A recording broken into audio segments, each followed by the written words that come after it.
مولوی عبد المجید صاحب نے سوال کیا کہ حضرت والا کی خدمت میں بچے آ کر بیٹھتے ہیں، ان کو کوئی نفع ہوتا ہے؟ فرمایا کہ برابر ہوتا ہے۔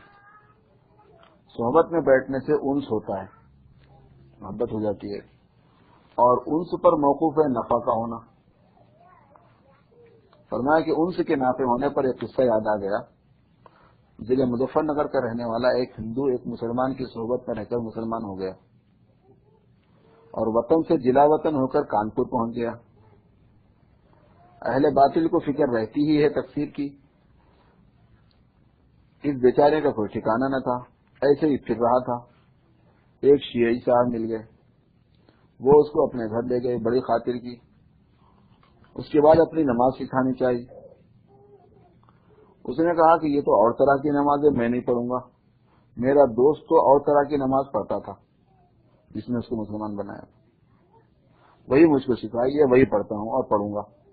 یہ جواب دے کر میرے پاس آ گیا وہ شیعہ کو۔ میں اس وقت کانپور میں مقیم تھا اور آ کر یہ سب واقعہ بیان کیا۔ یہ حفاظت انس ہی کی بدولت ہوئی، اس سے انس ہو گیا تھا اس کو، اور کفر سے نکل کر اسلام میں داخل ہو گیا، یہ بھی انس ہی کا کرشمہ ہے۔ کفر سے نکل کر اسلام میں آیا، اسلام میں شیعیت سے بچ کر سنیوں میں رہ گیا، یہ بھی انس کی وجہ سے ہوا۔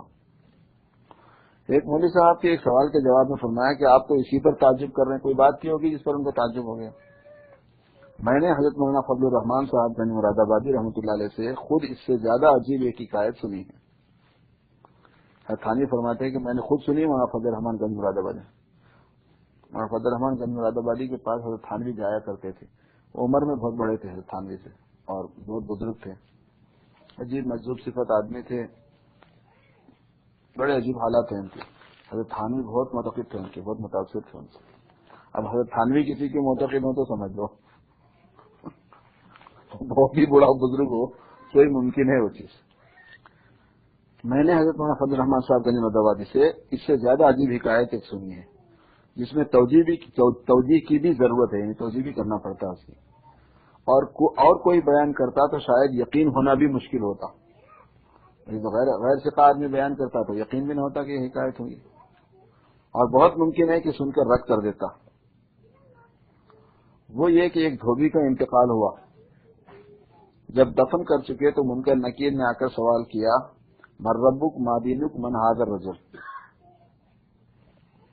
وہ جواب میں کہتا ہے کہ مجھ کو کچھ خبر نہیں، میں تو غوث اعظم کا دھوبی ہوں۔